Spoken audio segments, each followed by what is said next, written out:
Just got done watching some like Disney clips of like the live action Disney movies and their songs. I really hope uh I really hope they change.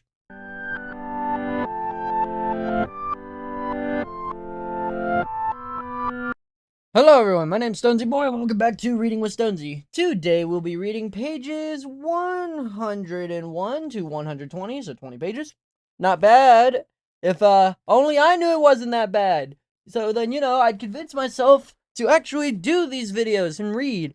It has been 3 weeks since I last recorded this book, and I would like to say this right now, that does not mean I'm ahead. Today is the 6th of February. I just stopped entirely and I don't know why. Well, I mean, I've been busy at work and stuff and college and all that fun, but like that's no excuse. That's not an excuse. This is my fault. And I apologize to you, viewer.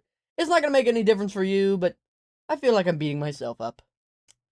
So, yeah. Without further ado, let's begin. New girl took a long time to regain consciousness, long enough that Lionette even debated sending her to Lorraine. I talked her out of it. If the girl was going to die from it, there was little enough a nurse could do to prevent it. And the pinch-faced bitch that wasn't the first thing I would want to see. Lionette used to be the sis I was the first thing New Girl saw. Given that Lionette looked like death warmed over, I didn't even argue much. It was late in the afternoon before the girl finally stirred and closed all of her twists in a finger to see if she was actually waking up. We got another 2 hours of reading and before you could call her any sort of coherent. Under Lionette's instructions, I poured a glass of water to have ready to wet down the few clots that help against the headache. When I folded one under the girl's neck, she batted my hand and swore at me in Spanish. Good enough. Eventually, she gathered enough in her wits to pull the washcloth away from her face and try to sit up, her entire body swaying with the force of nausea. Careful there, I said quietly. Here's some water. It'll help. Get away from me, you sick frick. Fuck. I'm not the one who kidnapped you, so save it. Either you want the water and aspirin, or you want to eat shit and die. Your choice. Lionette groaned. Maya, the girls blinked at me, but meekly took the pills in the cup. Better. You're being held by a man known as the gardener. He gives us new names, so don't bother telling us yours. Remember it, but don't say it. I'm called Maya, and the lovely one with the flu over there is Lionette. I'm no one, I reminded sharply. Not until she gives you a name. Don't make it harder than it has to be. Maya! I glanced over Lionette, who was giving me pathetic, exasperated, incredulous, what the fuck are you doing to me look. She really reserved for Evita. You do it then. You weren't the first face she saw. Hooray! So, now you can take over if you don't like how I'm doing it. I've had Sophia as a maternal example for young children. New girl wasn't that young, and I wasn't Sophia. Lionette closed her eyes and whispered a prayer for patience. Before she could finish, though, she had to fold herself over the toilet bowl again.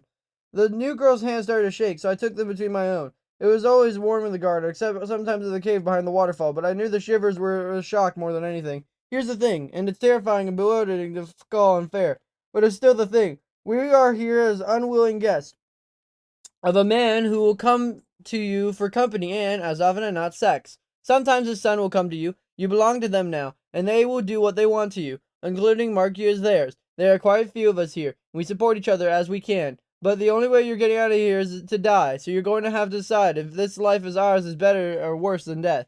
Suicide is a mortal sin, she whispered. Good. That means you're not too likely to want to off yourself. Jesus, Maya, what? Why not just hand her some rope? The girl swallowed hard, but God love her for it, squeezed my hand. How long have you been here? About 4 months. She looked over at Lionette. Almost 5 years, she murmured. If I'd known then, but didn't. Matt never did. It didn't matter. It never did. Knowing it didn't change anything. And you're still alive, and Mama always says there where there's life, there's hope. I'll hope. Uh, just be careful with that hope, I cautioned her. A little is fine, too much is crippling. Maya, so new girl. Want to take a tour? I'm naked. Not so much a thing here. You'll get used to it. Maya, did you bring the dress? I asked pointedly, and Lionette flushed beneath the silky parlor. And I'm not letting her borrow yours. You've probably puked it all down at the front. She hadn't. Her black dress went all the way to the floor. No way the tiny little new girl was going to manage in that. I would have loaned her mine if it would have been any better. Wait here, I sighed. I'll get something from Bliss. Our friend wasn't in her home when I got there, so I grabbed something and returned to the girl's room, which was, as ever, studiously avoided by the other butterflies. She made a face of black fabric, which even I had to admit I wasn't flattering color on her. You learn to fear colored clothing in the garden. When you were given something other than black, it was because that was a gown the gardener wanted you to die in. She obeyed when I told her to not look in the hallway, even if it wasn't much of a bitch. I should show her that right off. She was the far end of the garden from my room, just down the hall from Lionette's and bordering one side of no man's land that helped the rooms we weren't supposed to go in.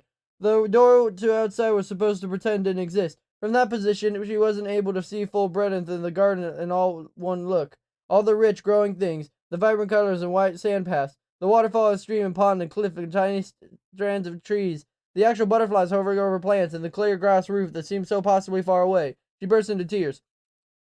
Lionette lurched forward and pulled back immediately, his violent shivering fit. The flu probably wasn't the best way to welcome someone in their very cage. I just want that maternal. As amply evident.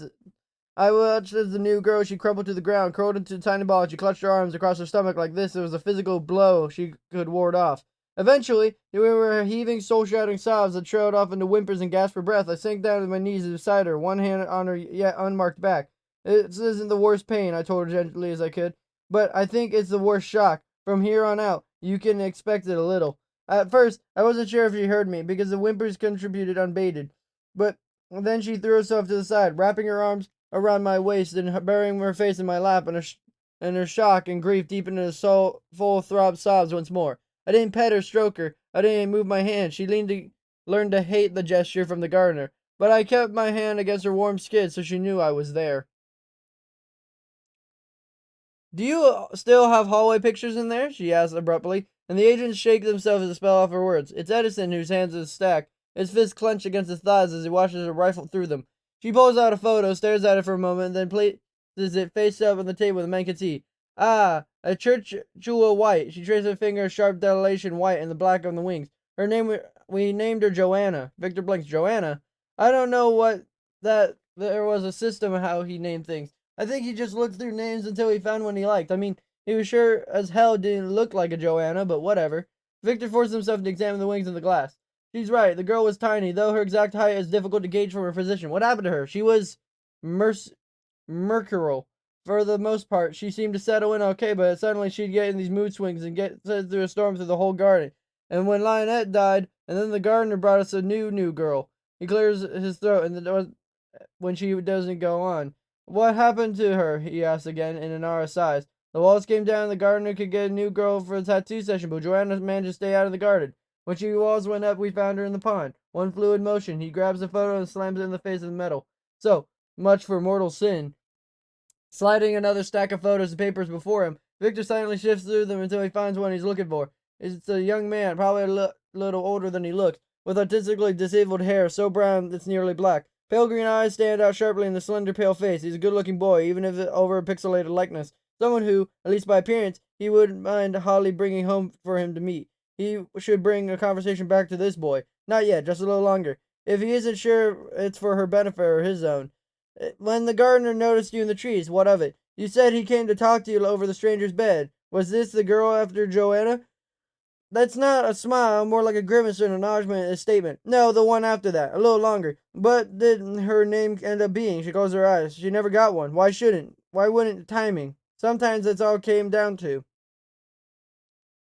She had skin like ebony, almost blue-black against the dovey gray fitted sheet, with a smoothly shaven head and features that wouldn't have been out of place at the walls of the Egyptian tomb. In the days following Lionette's death, I desperately needed something, anything to do. But unlike Bliss and Lionette, I never neither talent nor interest in creating things. I read, and read a lot, but I didn't make anything of my own. Bliss buried herself in the polymer clay, filling the oven of figurines, half of which they later destroyed in fits of temper. But I didn't have that outlet, either the making or the destroying. 3 days later, though, the gardener brought in a new girl, and there was no more Lionette to give her a graceful introduction. One of the girls wanted to go near until she was settled, and I wondered just how long Lionette had been doing her job that no one else had seemed to think about. In the days following Joanna's death, I wonder how much, if at all, I was to blame of her choice. If I had given her a more graceful introduction in her situation, if I had been more sympathetic and more comforting, maybe she would have been able to cling to that hope. Her mama told her to have, or maybe not. Maybe the first view of the garden, that limo, where it was real, was what made the difference. It wasn't like I could ask her, so I snuck in the new girl as patient with her I could be, and I tucked in acerbic comments away. Considering how frequently she burst into tears, it took more of the patience than I knew I had. Bliss rescued me sometimes, not by coming herself, but that would have been a very bad idea, but by sending Evita to be sweet and sincere in many ways, such as a person as I could ever hope to be. The day after the third tattoo sessions, I stayed with her through the evening until her drug dinner took effect. Normally, that's when I left, but I'd seen something. I wanted to investigate about alarming her, which meant she needed to be fully asleep. And after her deep, steady breathing, the way I took tension and left her body told me she was asleep. I let the drug work even further. Maybe an hour after she fell asleep, I set aside a book and rolled over to her onto her stomach. She usually slept on her back, but the process of the tattoo made her sleep on her side. To keep pressure off the tender areas, the butterfly looked in the library, which Lionette's handwriting carved on the margins, listed the names and locations of the halls, told me the gardener had chosen Fausse orange tip for her, mostly white and the splash of orange on the edge of each upper wing. He liked to choose white in the palest yellows and darker skinned girls. For some reason, I guess he was afraid of darker colors wouldn't show in the same clarity. For this one, he finished the orange and moved into the white sections, and something about them just looked wrong. So now I could actually bend close to see without giving an alarm. I could see the added puffiness, scale-like wellings under the ink, the way the white bubbled grotesquely in these huge blisters. The orange wingtips were nearly as bad, right tracing in color on their spine, even the black outlines and veins paralleled. I pulled out one of my earrings. The gardener never taken them. I just used to post to carefully pierce one of the smaller blisters. Mostly clear liquid leaked out from the tiny puncture, and I pressed down gently, and milky white spilled out as well. I was washing the earring off in the sink and replaced it in my ear as I tried to think of a solution. I couldn't be sure if I was reacting to inks or the needles, but there was definitely an allergic reaction of some sort. Not immediately life-threatening, but like a peanut allergy can be. But it wasn't letting the ink heal. Infection could kill just as much as histamine response, or so Lorraine had told us on one of her rare friendly days. Of course, she'd been causing Bliss all sorts of pain, digging around her feet in splinters, so that's probably contributed to the good mood. For lack of a better idea, I returned to the girl's side and tried to measure how bad a reaction it was in the area. I'd gotten through the orange and half the white when I felt the change. Gardner was there. He leaned against the doorway, thumbs hooked to the pocket of pressed khakis. Lights were going out all over the garden as the girls went to bed, waiting to see if this would be the night they'd be required to entertain their captor. He'd never called for Lionette when she was settling the new girl. But then I wasn't Lionette. "You look worried," he said instead of a greeting. I gestured the girl's back. "He's not going to heal." As he stepped into the room, he unbuttoned his cuffs and rolled the sleeves of the dark green shirt and elbows. The color made his eyes pale yellow, eyes glow against his face. He pressed his back and gentle hands and finding the same things I did. A gradual concern changing to deep sorrow. Everyone acts differently with tattoos. I should have felt sorrow, or rage, or confusion. All I felt was numb. "What do you do with the girls who never get their full wings?" I asked quietly. He made me a swift, thoughtful look, and I wondered if she was the first girl to ever ask that. I seemed to properly buried on the estate. Edison growls and reaches for his notebook. "Did he say we're on the estate?" "No, but I think it overlooked a river. Sometimes he'd come to the garden with mud on his shoes and a wistful look on his face, and on those days he'd give Bliss river stones to use as a base for some of her figures. Nothing I could see from the trees. He balls up the aluminum foil, tosses it in one-way mirror. Get a team out on the riverbank. Look for graves. Could you say please?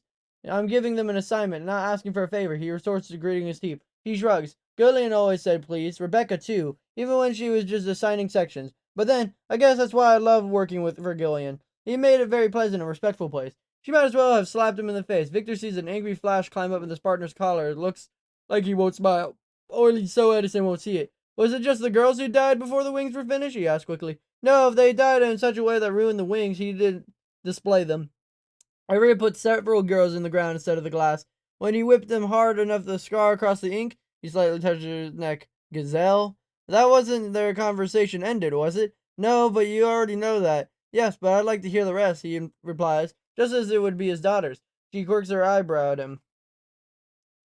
Like Lionette had, I usually borrowed a stool from the infirmary to keep inside the girl's bed. Sitting on the bed properly would have been fine, but this gave her a little space, gave her territory that was hers. The gardener didn't really recognize territory in that way. He sat with his back against the headboard, placing the girl's head on his lap so he could ruin his hand over the shaven skull. So, as far as I knew, he never visited girls of their rooms until they were fully marked, until after he'd raped them for the first time. After all, that was what made him his. But then, he wasn't there to see a new girl, he was there to talk to me, and he didn't seem to be in a big hurry to do it. I pulled my ankles up into the seat, sitting cross-legged in a narrow stool, and spread my book across my lap, reading to fill the empty space until he reached over and gently closed it. Then I gave him my attention. How long have you been watching my family? Nearly since my wings were done. But you haven't said anything? Not to you or anyone. Not even Lionette or Bliss, though I'd been tempted.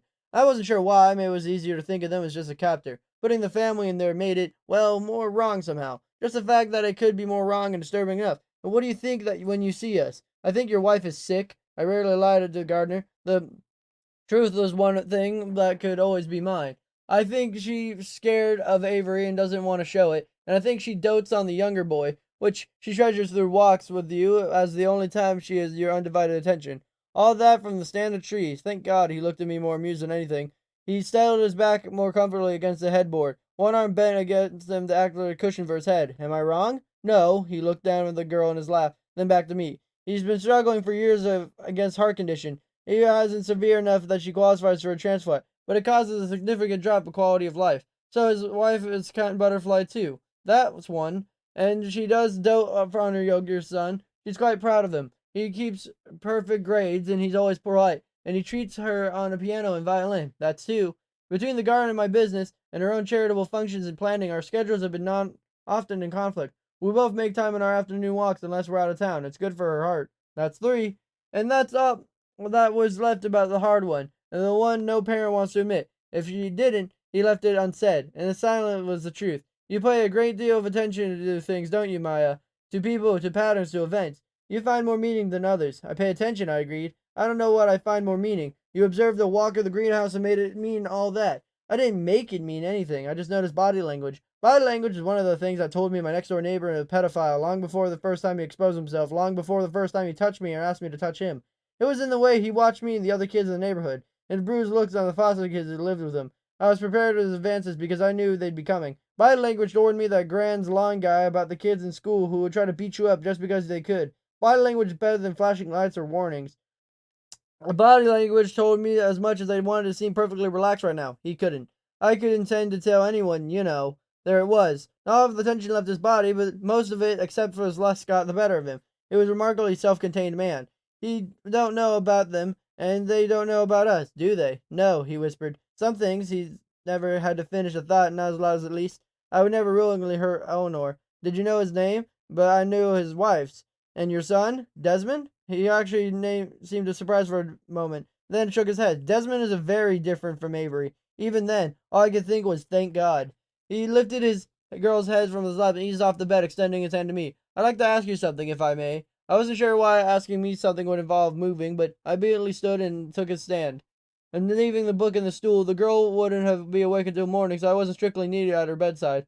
And he walked through the hallways, absently touching each occupied display as he passed. If I had a mind to, I would have asked him to name them, and he could have. Every single name, every single butterfly, he knew and remembered them all. I never wanted to know. I thought he was taking me to my room, and he turned aside at the last moment and led us into the cave behind the waterfall. Except for the moonlight that filtered through the glass roof of the greenhouse and fractured through the falling water, the cave was completely dark. Oh, and the blinking red eye of the camera. We stood in silence in the darkness, listening to the waterfall hit the stream and decorative rocks. Pia, who had been there about a year longer than I had a theory that there were pipes in the bottom of the pond that kept the water at a certain level by draining it and funneling it through the water, another pipe way up in the tiny pond across the drift that fed into the waterfall. She was probably white, given that I couldn't swim. I never tried to go down the bottom of the pond to see for sure. Pia liked to poke at things and figure out how they worked, and when the walls came up to reveal Joanna and glass, Pia went to the pond and said that there were sensors along the edge now. I've wondered about the draws you into this place, he said after the time. The cliff top I almost understand. It's open, it's free, its height gives you a sense of safety, but this place, it can offer you the ability to say whatever the fuck I want without worrying to Resperos, because the roaring waterfall was strong enough to obscure whatever mics might pick up. But he was now looking for something more personal than that. Something with meaning, he thought. I gave everything. It took me a minute or two to come up with the answer for him. Something close enough to the truth. There's no illusion in here, I said finally. It's not lush and green and growing and waiting for death or the possibility of decay. It's just rock and water. Here the girls and I sat face to face and knee to knee, and it was usually pretty to pretend there were no butterflies. The suck-ups and the wings marked their lies like carnival masks. But then, even then, with the misty dismiss of the cave, it was easy to think of the trick of the shadows. We'd take our hair down, put our backs against the rocks, and there were no fucking butterflies, just for a few moments. So perhaps there was illusion in here after all, but it was our illusion, not one he manufactured for us. He dropped my hand and was all pulling out the pins that kept my hair up, and his braided crown, until I felt a couple masks on my hips. Hiding his wings, it was one thing he never did, unless he was brushing it out. He just left it down around me, tucking the pins in the breast pocket of his shirt. "You're quite unlike any of the others," he said eventually. Not entirely true. I had a temper like Bliss, only I didn't let it out. I had impatience like Lionette, which I did my best to spread out. I read like Zarya, ran like Glennies, danced like Ravina, braided hair like Haley. I had bits and pieces of almost others in me, save Evita's sweet simplicity. The only thing that made me truly different was I was the only one who never cried, who never could. Fucking carousel. Who you could put requests for books on the list, but never overly ask for anything. You assist the other girls, you listen to them, calm them. You keep secrets, and apparently mine as well. But you give no one else secrets for keeping for you. My secrets are old friends. I could feel like poor friend if I abandoned them now. His low chuckle echoed the chamber around the waterfall, swallowed the sound. I'm not asking you to share them, Maya. Your life is your own. Before is your own.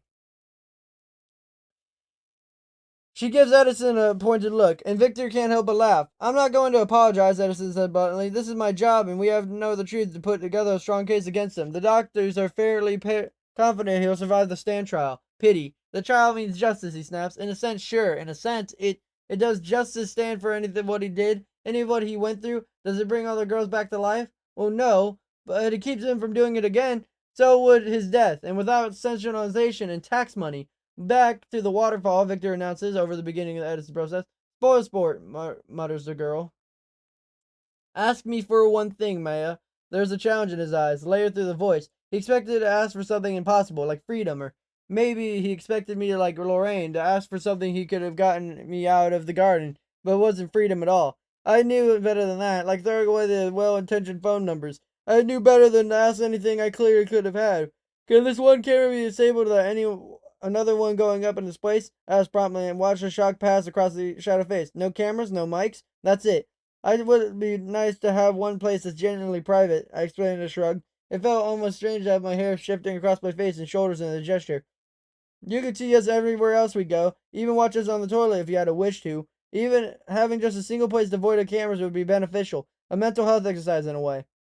He watched me for a long time before answering. Something that benefits all of you? Yes. I'll tell you to ask for anything, and you ask for something that benefits all of you. Benefits me too. He laughed again and reached for me, pulling against the chest so he would kiss me.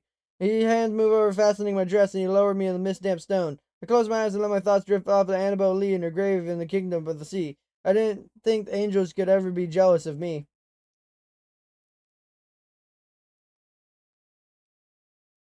It's astonishing how much of a question she can answer without ever actually answering the question. There's a small inappropriate part of the victor that would love to put her in the stand right now and watch both sets of lawyers tear her hair out in frustration. Even when it seems forthcoming, her answers did almost veer sideways, proving someone of the substance and giving away the heart. Ask about the boy that she starts there, or seems so, and somehow it ends up completely different conversation, and the boy is barely glimpsed. Yes, the lawyers will hate her come trial. She shoves the impulse aside and takes a picture of the boy from the stack, setting it on the table so she can see it right side up. She looks away at first, sees eyes flickering in the mirror to the floor in her burned and cut up hands. Before the sigh shudders through her body and she turns her face into a photo, she lifts it gently by the edges, studying the unclenched blow up of the driver's license. The glossy paper trembles in her grasp, but no one mentions that.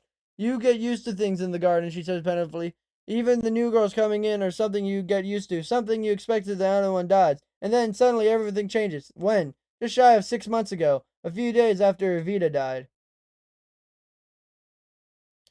Maybe it was that Evita was one of those people who couldn't help but love. Maybe it was her death as an accident, nothing we could have prepared for. Maybe it was the gardener's reaction, the openness of it. And whatever it was, the garden stank of despair in the days following Evita's accident. Most of the girls kept to the rooms, and Lorraine had put all the meals and trays and bring them to us. And God, didn't that piss her off no end? Of course, she was in a mood same as the rest of us, though a different reason. We mourned Ravita. She mourned another fully filled display case that didn't include her. Sick. I left the room that night, unable to hear the four walls of silence. We weren't coming into the weekend, so I didn't have to worry about the maintenance of the solid walls coming down. There was a reason the world wouldn't spend the night wandering around. Sometimes the illusion of freedom of choice is more pitiful than captivity. It's not like the gardener wouldn't find me if he wanted me, though he was with someone else. of the garden was mostly silent. There was a waterfall, of course, and the babble of the stream, and the hum of the machinery moving in the air, and muffled sound of girls crying and scattering points in the perimeter. But compared to the day, it was close enough to silent. I took my booklight up to the cliff, hit one of the large rocks. I called it the sunbathing rock. Bliss called it Pride Rock, and laughed when I dared her to go in the line to dang off the edge.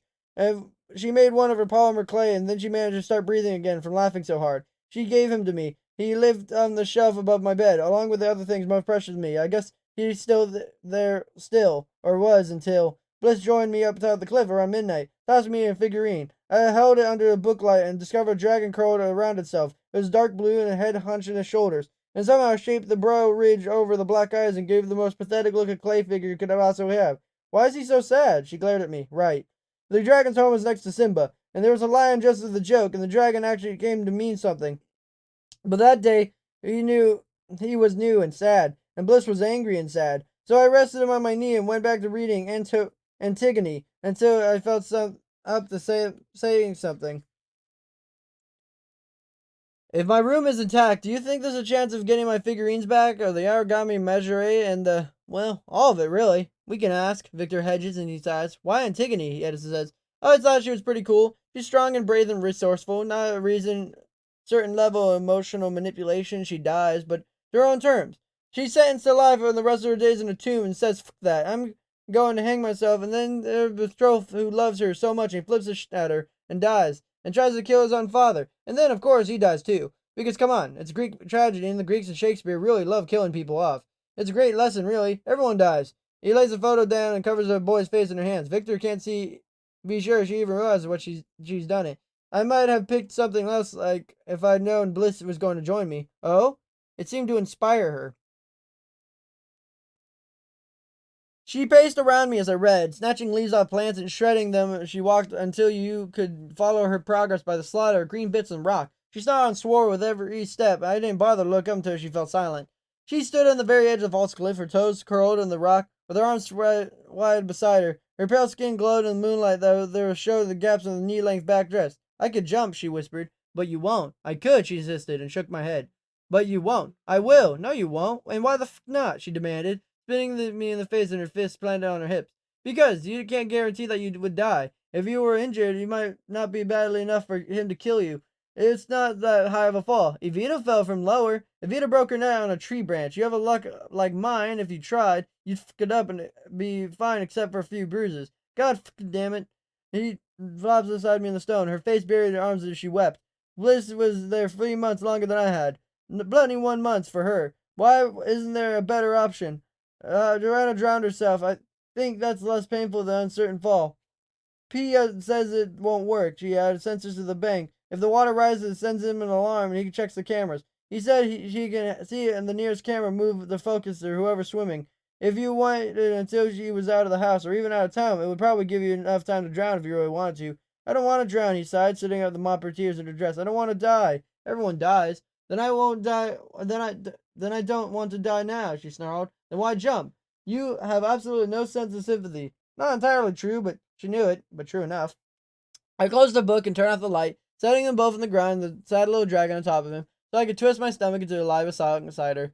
I get so sick of this place, she whispered, and even though we were in the cave, the one we were truly private, I thought she'd probably said it softly enough to avoid being picked up. None of us knew if it went back to the recordings. Never knew if it was safe to talk, even if we knew for a fact he wasn't sitting in the monitor. We all do. And then why can't we make the best of it, like you do? You're at a happy home, right? Right. That's why you can't make it the best of it. I'd been happy in the apartment, which eventually become home, but I lived through bad things before getting here, so I lived through bad things before coming here. Bliss never had, or at least not nearly the same extent. Here, too much good to compare this to. Tell me something from before. So, you know I won't. Not something personal, just something.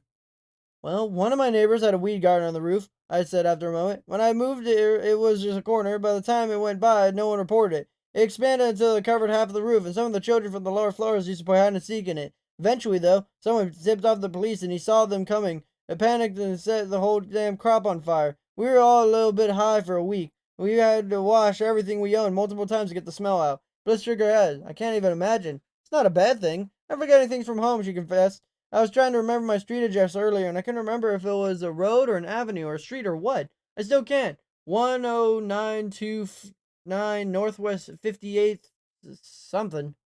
Which was really where the fuss came down. I shifted to lay one of my hands over hers because there was nothing I could say. Forgetting your address, I guess, comes with time because, I'll be honest, I don't even remember my address half the time, and I've been here for a couple months now. How confusing and how strange.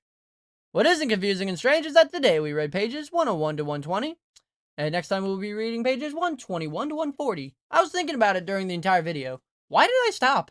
I love reading books, and I love doing these audiobooks, because it tells me I'm teaching people and helping people. So I don't know why I stopped. So strange. What isn't strange is that it's time for...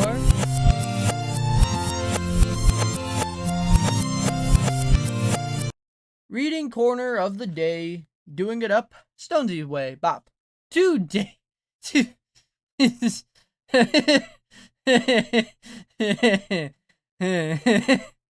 Sorry. Like I said, it's been weeks since I picked the picture. Why does it look like that? Oh god. Today we're learning about the Great Pyrenees. It looks so stupid. I love it. Oh god. Before I can make fun of anything, I should learn of its history. Not only does it make me more credible when I'm telling other things, but it also makes me smarter and more intelligent. Now, intelligence doesn't necessarily lie in knowing things, but it also lies in teaching others. That's where intelligence truly lies. Where someone is smart for knowing things and where someone is smart for knowing things and never teaching are two different concepts. I think the smartest type of person is someone who knows things and teaches them. And that's what I'll teach y'all. Because some of the smartest people you ever meet is teachers, doctors, and other such professions, though there are some dumb teachers and dumb doctors and dumb other professions. Usually I say a morning spiel about the look of the dog, and then I'll jokingly make fun of it. But oh my gosh, he looks like a potato. Oh, I love him. I'm gonna send a picture of this to Fox later. That's how much I love this dog. He's so stupid. Okay. My apologies. Okay, now we'll read on the history of the Great Pyrenees. I apologize once again. The history of the Great Pyrenees is that the Great Pyrenees is a very old breed that probably descended from the first flock guardian dogs, which are large white dogs that existed in Asia Minor about 10,000 BC, when nomadic shepherds brought their sheep to the Pyrenees Mountains around 3000 BC. Their flock guarding dogs came with them, forming the base of the Great Pyrenees. These dogs excelled as livestock guardians for several centuries. In medieval France, the Pyrenees became a formidable forest guard, and eventually the band with these imposing dogs had pride in many large chateaux. In the late 1600s, the breed caught an eye of the French nobility, and for a brief time they were a great demand ashore at Louis the 14th. My bad, excuse me. In fact, in 1675, the Great Pyrenees was decreed as the royal dog of France by Louis the 14th.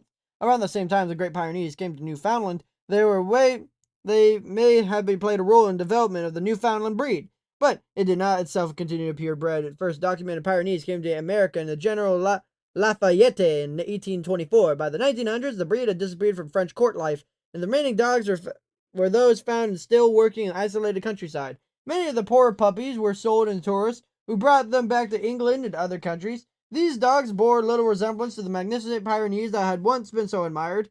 However, interest in the breed declined in England, but unfortunately the breed still existed in sufficient numbers, quality, in the native mountain land that neither fancied or were able to obtain good breeding stock.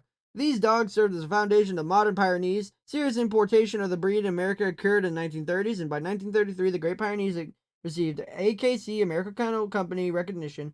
It attracted great attention as well as new owners, and today the Great Pyrenees enjoys its moderate popularity. It was earned a reputation as a reliable livestock guardian and serves in much of the United States. Wow, do you want the dog of France? Well, yes, I do, Stonsey, but what's the temperament? How will it do? Is it good with kids? Well, the temperament of the Great Pyrenees is that the Great Pyrenees is capable and imposing guardian, devoted to its family and somewhat wary strangers. Human or canine, when not provoked, it is calm, well-mannered, and somewhat serious. It is very gentle with its family and children. It is independent, somewhat stubborn nature, and may try to be dominant and less secure owner. They are not good off leash and may wander away. The Great Pyrenees tends to bark a lot. Alright, Stonsey, but what's the upkeep? How do I keep my Great Pyrenees being as Great Pyrenees French that it is? Well, the upkeep is that the Great Pyrenees needs daily exercise to stay in shape, though its needs are not excessive. A moderate walk will usually suffice. It enjoys hiking, especially in cold weather and snow. It does not need well in hot weather. Its breed can live outdoors in temperate cold weather. Although it enjoys being in this family indoors, its coat needs brushing once or twice weekly, daily when shedding, and may drool at times and tends to be a messy drinker. Oh, just like my baby, who's in the other room right now. Now, if you're a child, please cover your ears. If you're an adult or a teenager who owns a Great Pyrenees, please grab a notebook because this could be your help. It's the health. We're going to be talking about their major concerns, minor concerns, what they're occasionally seen with, and their suggested tips, the suggested test, my bad, and lifespan. Now, for the health of the Great Pyrenees, their major concerns are CHD, patellar luxation. Their minor concerns are entropin, OCD, skin problems, osteosarcoma, cataract, non-chrysophagia, dwarfism, or penostasis. I want to see what this dog looks like as a dwarf. They're occasionally seen with gastric torsion, so tummy problems, osis externa, so I want to say bowel movement problems, and spinal or muscular atrophy, so spine. Suggested tests are for the hip, knee, and eye, and their lifespan is 10 to 12 years. Alright. Now imagine these pictures, really funny picture of a puppy, of a baby of it, wasn't in front of you. What's the form? What's the function? What does it do? Well, the elegant, imposing, and majestic Great Pyrenees. The Great Pyrenees is a large dog of medium substance and lightly longer than tall. His thick coat gives the impression of a heavier bone and stature. This breed was developed to guard flocks of steep mountain slopes and must combine strength and agility and move smoothly with good reach and drive. The weather-resistant double coat consists of a dense woolly undercoat as long, flat, coarse outer coat, imparting great illusion from the Pyrenean cold. Its expression is elegant and contemplative. Contemplate.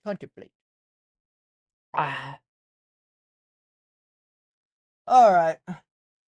Now, for the final section today, it is the tier list. So, let me give this down for you. 5 is the best, 4 is better, 3 is average, 2 is worse, and 1 is the worst unless it comes to grooming. Energy level for the Great Pyrenees is at a 1. Kind of surprising, but kind of not. Exercise requirements and affection level are at a 3, so average. Playfulness is at a 2, so not very playful. Friendliness towards dogs is at a 2 as well. So, you know, kind of friendly, kind of not. Friendliness towards other pets is at a 3, so average. Friendliness towards strangers is at a 2, so not so much. Ease of training is at a 1, so pretty easy. Watchdog ability is at a 5, which is great. Protection ability is at a 4, which is great. Grooming requirements is sadly at a 3, so more than average. Cold tolerance is at a 5, but with a trade-off of heat tolerance being 1. These dogs do not go good in the heat. The weight of a healthy Great Pyrenees male is 115 pounds, and female is 85 to 90 pounds. The height of a Great Pyrenees male is 27 to 32 inches, and a female is 25 to 29 inches, because if it was feet, we'd be living in a world of giants. Not really a giant, but its name definitely is giant when you look at it in perspective, and that is the dog we'll be learning about in the next episode. So, hope you guys have a fantastic, wonderful day. Be polite, be efficient, make sure to like, comment, and subscribe, and I'll see you guys in the next reading video. Again, I apologize for not doing these. I love these. And I'm going to send this funny picture of the puppy to Fox.